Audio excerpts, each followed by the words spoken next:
Adventures of Tripp Fantastic Chapter 7 Breakfast of Champions. So Fred, how much money is $11 million? Well, Tripp, my accountant said if we spend it irresponsible with no respect, it won't last longer than a decade. So Fred, I guess that's what you plan on doing.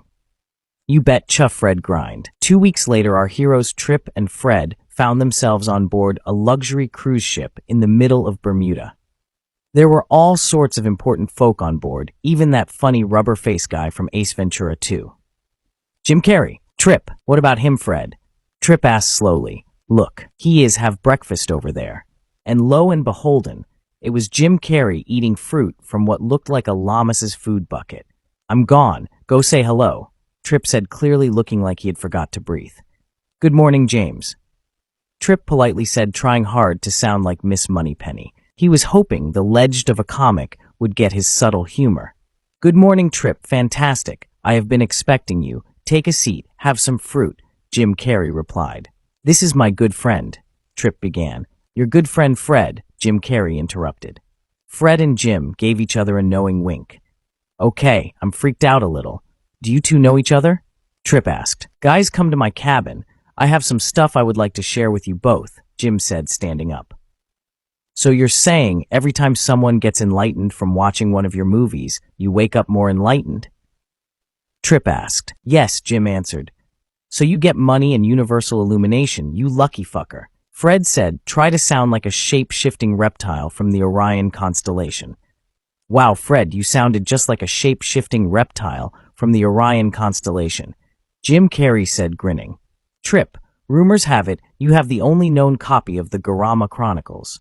Jim Carrey asked. Jim, old buddy, old pal, I do, Tripp smiled. Okay, Tripp, I have two very important things to ask you. Shoot, Tripp snaped while pretending to draw guns from imaginary gun holsters. Jim dived in front of Fred, thinking Tripp had gone mad and was about to blow his own friend to smithereens. Jim, that was beautiful. You tried to save my imaginary life, Fred said, wiping a tear away from his face. Well, I'm a selfless child at heart. So the combination of imaginary guns and danger made me spring into action, Jim replied with a smile so warm that Tripp and Fred burst into tears and laughter.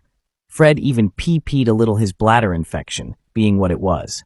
Okay, Tripp, I propose a swap. Your copy of the Garama Chronicles for a three-legged llama named Brenda and a book with the private phone numbers of 51 A-list celebrities.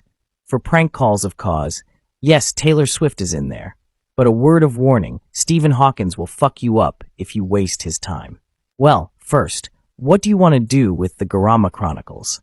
Second, how did the llama lose the leg? And lastly, has Taylor Swift ever mentioned me? Tripp asked, taking on an air of superiority. I want to copy and mass distribute the Garama Chronicles for my own evil ends.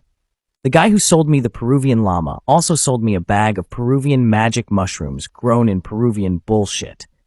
The guy did not warn me about the fruitarian hyenas. If he had, I would never have soaked her left hind leg in pomegranate juice. Never. And to answer your last question, Taylor Swift talks about you nonstop. Problem is, she thinks you are a mythological sexual fantasy manifested from her still unexplored dark sexual side. Holy shit, really, her dark sexual. Tripp fell off the edge of the bed.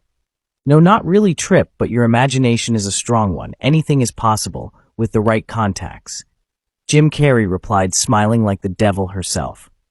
Deal. And with that, Tripp pulled the Garama Chronicles out of a wormhole and handed it to Jim Carrey. Jim gave him a book of phone numbers and whistled twice, and a three-legged llama came bolting out of the cupboard.